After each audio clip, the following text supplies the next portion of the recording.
2025년 에이펙 정상회의 개최지가 경북 경주시로 잠정 확정됐습니다. 준비위원회는 이달 안에 개최 도시를 최종 확정합니다. 안동시가 기회발전 특구로 지정됐습니다. 산업통상자원부는 대통령 직속 지방시대위원회 심의를 거쳐 기회발전 특구 지정을 의결했습니다. 의료산업 분야 국내 최대 전시 박람회가 대구 엑스포에서 개막했습니다. 대구시는 이번 박람회를 통해 지역 의료산업의 경쟁력을 높이고 첨단 헬스케어 산업을 육성할 계획입니다. 지방소멸 위기에 맞서 소방서의 역할이 더욱 커지고 있습니다. 분만 교육의 돌봄 지원까지 다양한 서비스를 제공합니다.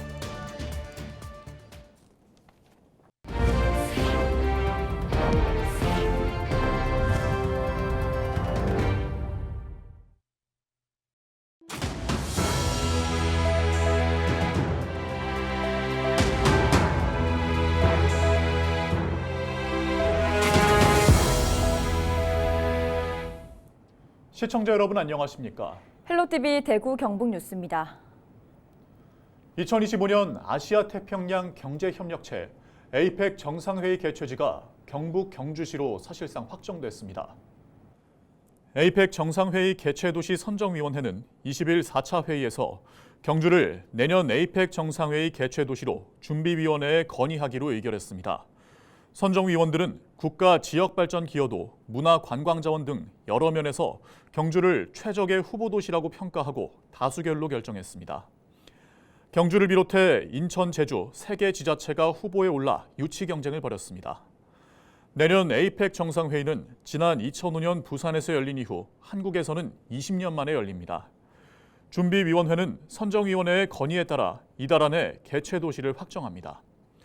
에이펙 정상회의는 한국, 미국, 일본과 중국, 러시아 등 아시아 태평양 지역 21개국 정상들이 모이는 연례 회의입니다.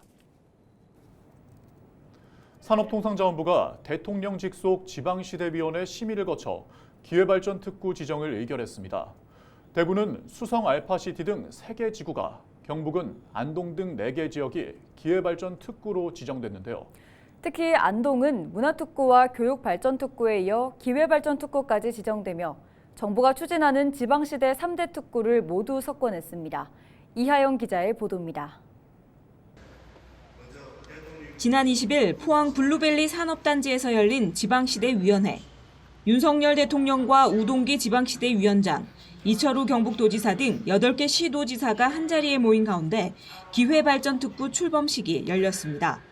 대구에서는 수성 알파시티와 대구 국가산단, 금호 워터폴리스 3개 지구가, 경북에서는 안동과 포항, 상주, 구미 4개 지역이 기회발전 특구로 지정됐습니다. 기회발전 특구에 관한 MOU를 포항에서 개최했습니다. 그래서 경북에는 2차 전지와 반도체, 그리고 모빌리티, 베어링 이런 데 대해서 특히 또 바이오 특화 단지를 요청을 하였습니다. 그래서 이 일을 중심으로 새로운 산업을 대체하는 그런 신산업, 첨단 산업으로 가는 경북을 만드는데 기회발전 특구를 특별히 활용하도록 하고, 기회발전 특구는 지방의 대규모 투자를 촉진하기 위해 지방정부와 투자 협약을 체결한 기업을 대상으로 세제 감면과 규제 특례 등을 패키지로 지원하는 제도입니다. 안동시는 지역 특화 산업인 바이오, 백신, 의료용 대마 산업을 중심으로 풍산읍 매곡리 일대 경북 바이오 2차 일반 산업단지에 5,550억 원 규모의 신규 투자를 바탕으로 기회 발전 특구를 신청했습니다. 주요 투자 기업은 SK 바이오 사이언스와 유한 건강생활 등 4개사가 참여합니다. 안동의 신성장 동력인 바이오, 백신, 햄프 산업을 중심으로 일자리, 교육, 정주 여건을 잘 연계하고 바이오 생명 국가 산업단지 조성에도 박차를 가해 안동시가 지방 소멸을 극복한 대한민국의 대표 모델이 될 수 있도록 노력과 지원을 아끼지 않을 계획입니다. 이번 기회발전 특구 지정을 통해 기업들의 후속 투자는 물론 신규 투자 유치에도 더욱 속도가 날 것으로 기대됩니다. 헬로티비 뉴스 이하영입니다. 첨단 의료기술이 어디까지 왔나 볼 수 있는 박람회 메디엑스포 코리아가 대구 엑스코에서 열렸습니다. 현장엔 300여 개의 부스가 마련됐고 해외 진출을 꿈꾸는 기업들의 현장 상담도 이어졌습니다. 홍하영 기자가 현장에 다녀왔습니다. 한강 이남 최대 규모 국제 의료산업전 메디엑스포 코리아가 대구 엑스포에서 열렸습니다. 정보통신과 첨단 의료기술의 현주소를 볼 수 있는 이번 행사에는 글로벌 헬스케어 기업부터 스타트업까지 120여 개 업체가 참여해 새로운 제품을 선보였습니다. 대구시가 집중하고 있는 디지털 헬스케어와 관련해서는 별도의 특별관도 운영됐습니다. 첨단 기술의 향연이라는 주제로 특히 AI, 그리고 사물 인터넷, 그리고 증강현실 등 첨단 기술을 총동원된 첨단 의료기기의 모든 가능성과 실지 체험을 할 수 있는 그런 장이 되겠습니다. 강점을 활용해 해외로 진출하려는 기업들도 현장에서 상담을 이어갔습니다. 해외에서 요구하는 인증과 관련된 지원들을 하고 있고 임상시험 계획서 작성이라든지 또 식약처의 그 임상시험 계획서 승인을 위해서 기업들이 이제 필요로 하는 부분들을 단계적으로 맞춤형으로 지원합니다. 대구시 5대 먹거리 신산업 중 하나인 의료산업. 2013년 대구 동구에 형성된 대구 경북 첨단 의료 복합단지에서는 의료기업의 창업과 성장을 위해 이미 아이디어, 개발, 임상, 상품화까지 모든 단계를 지원하고 있습니다. 93개의 의료기업과 관련 공공기관이 자리 잡고 있는 첨단 의료 복합단지, 그리고 수성 알파시티의 IT 소프트웨어 산업과 연계해 시너지를 기대할 수 있는 겁니다. 5대 신산업 중에 하나가 의료산업입니다. 앞으로 대구 경북 첨단 의료 복합단지를 중심으로 대구가 대한민국 의료산업의 중심지로 거듭날 수 있도록 첨단 의료기술과 의료기기를 접할 수 있는 메디엑스포 코리아는 23일까지 엑스코에서 진행됩니다. 헬로티비 뉴스 홍하영입니다. 저출생과 인구 유출로 인한 지방 소도시의 소멸 위기는 점차 심각해지고 있습니다. 특히 대도시에 비해 부족한 사회적 인프라 때문에 지역을 떠나는 사람도 많은데요. 이런 지방 소멸 위기에 맞서 소방서가 지역민들을 위한 다양한 서비스를 제공하는 기관으로 변화하고 있습니다. 서희동 기자가 소개합니다. 4살 아이 엄마인 박은지 씨. 매주 한 번은 아이가 어린이집에서 돌아온 후 업무를 볼 일이 생기는데 이때마다 아이를 맡길 곳이 마땅치 않아 어려움을 겪어왔습니다. 하지만 이제는 이런 걱정이 사라졌습니다. 소방서에서 운영하는 돌봄 서비스 덕분입니다.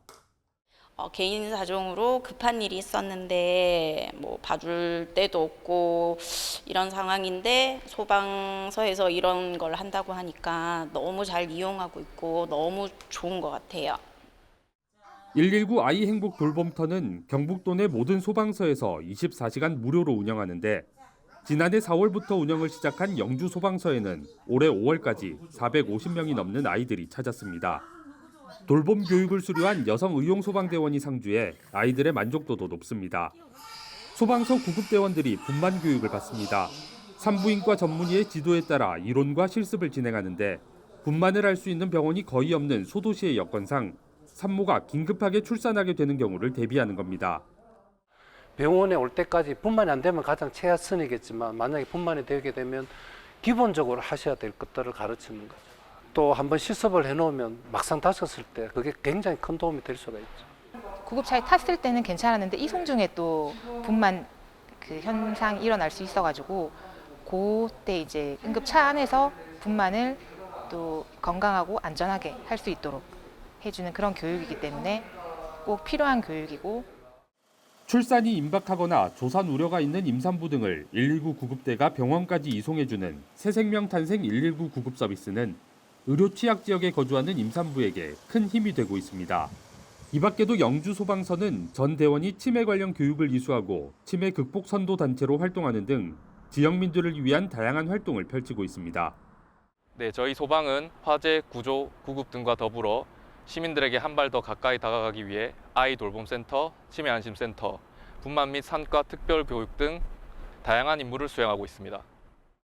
24시간 불이 꺼지지 않는 소방서가 지역에 꼭 필요한 밀착형 서비스로 시민과 더 가까워지며 지역민에게 큰 힘이 되고 있습니다. 헬로티비 뉴스 서희동입니다. 영주시가 지역 특성을 살린 관광사업 모델 구축을 위해 강원도의 우수 관광지를 답사하는 관광개발정책 워크숍을 개최했습니다. 워크숍에 참석한 박남서 영주시장과 시 공무원 26명은 동해시 도제비골 스카이밸리와 강릉 중앙시장, 평창군 뮤지엄 딥다이브 등을 방문해 관광 활성화 사례를 살펴보고 영주시 관광산업의 미래를 논의했습니다. 영주시는 경쟁력 있는 우수 관광지의 사례를 분석한 뒤 지역 특색을 살린 차별화된 관광 콘텐츠 개발에 박차를 가한다는 방침입니다. 영주시의 관광개발 정책 워크숍은 우리 시의 자원의 활용도를 높이기 위해 다른 지자체를 벤치마킹하여 우리 시에 접목하는 데 의미를 두고 있습니다. 우리 시의 관광 발전을 위해 계속 노력해 나가겠습니다.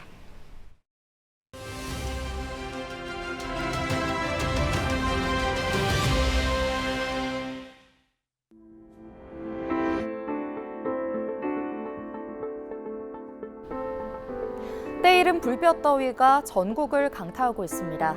지난 19일 경북 경산시 하양읍은 낮 최고 기온이 39도까지 치솟는 등 전국적으로 6월 기온 중 최고 기온 기록을 갈아치운 곳이 많았습니다. 금요일도 서울이 34도까지 오르는 등 한여름 같은 더위가 여전히 기승을 부리고 있는데요. 때이른 더위에 온열 질환자도 속출하고 있어 각별한 주의가 필요합니다. 온열 질환은 뜨거운 환경에 장기간 노출될 경우 두통과 어지러움, 근육 경련이나 피로감, 의식 저하 등의 증상을 보이고 방치 시에는 생명이 위태로울 수 있는 질병입니다. 온열 질환 발생은 주로 야외에서 발생하는데 특히 운동장이나 공원, 논밭과 길가에서 많이 발생하는 것으로 나타났습니다. 온열 질환자가 발생하면 즉시 환자를 시원한 장소로 옮기고 물수건이나 물, 얼음 등으로 몸을 닦거나 부채 또는 선풍기 등으로 체온을 내려주고 증상이 호전되지 않으면 의료기관으로 옮겨야 합니다. 특히 의식이 없는 경우에는 신속히 119에 신고해서 병원으로 이송해야 하는데요. 질식위험이 있기 때문에 음료수를 억지로 먹여서는 안 됩니다. 폭염주의보나 경보가 발령되면 가능한 낮 시간대에 야외 활동을 줄이고 불가피한 경우에는 책 넓은 모자, 밝고 헐렁한 옷을 입어야 합니다. 또 물을 자주 마셔야 온열 질환을 예방할 수 있습니다. 술을 마시면 체온이 올라가고 다량의 카페인이 든 커피나 탄산음료는 이뇨작용으로 탈수를 유발할 수 있기 때문에 삼가시는 게 좋습니다. 기후변화 위기로 폭염이 더 극심해질 것으로 우려되는 여름, 온열 질환 예방을 위한 안전수칙 반드시 지켜서 건강 유지하시기 바랍니다. 헬로티비 브리핑이었습니다.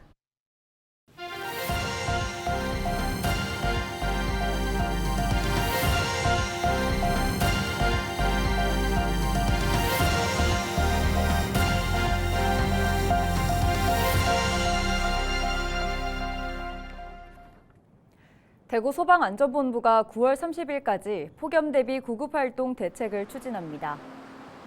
대구소방에 따르면 지난해 폭염과 관련해 총 40회 출동했고 가장 많은 유형은 열탈진과 열사병이었습니다. 이에 대구소방은 구급대와 펌뷸런스 차량에 응급처치를 위한 얼음조끼, 전해질용액, 소금 등 9종의 구급장비를 구비하고 구급상황관리센터에서는 온열 환자 발생 신고 시 응급처치 안내와 의료상담, 치료할 수 있는 적정병원 선정 업무를 24시간 유지합니다. 문경시가 여름철 폭염에 대비해 살수차를 운영합니다. 문경시는 오는 9월 30일까지 폭염 대책 기간으로 정하고 시민들의 폭염 피해 예방을 위해 도심 지역과 주요 도로변에 하루 3회 이상 살수 차량을 투입한다고 밝혔습니다. 살수 시간은 오전 9시부터 오후 6시까지로 기온이 가장 높은 오후 시간에 집중적으로 운영합니다. 문경시는 실내 무더위 쉼터 163곳을 운영하고 횡단보도와 교차로에 노후 그늘막을 교체하는 등 폭염 피해 최소화에 총력을 다할 예정입니다. 문경시가 올해부터 75세 이상 어르신을 대상으로 대상포진 예방접종을 무료로 실시합니다. 대상자는 신분증을 지참해 보건소나 읍면 보건지소에 방문하면 비용 부담 없이 대상포진 예방접종을 지원받을 수 있습니다. 이상으로 뉴스를 마칩니다. 저희는 언제나 지역민 여러분과 함께합니다. 시청해주신 여러분 고맙습니다.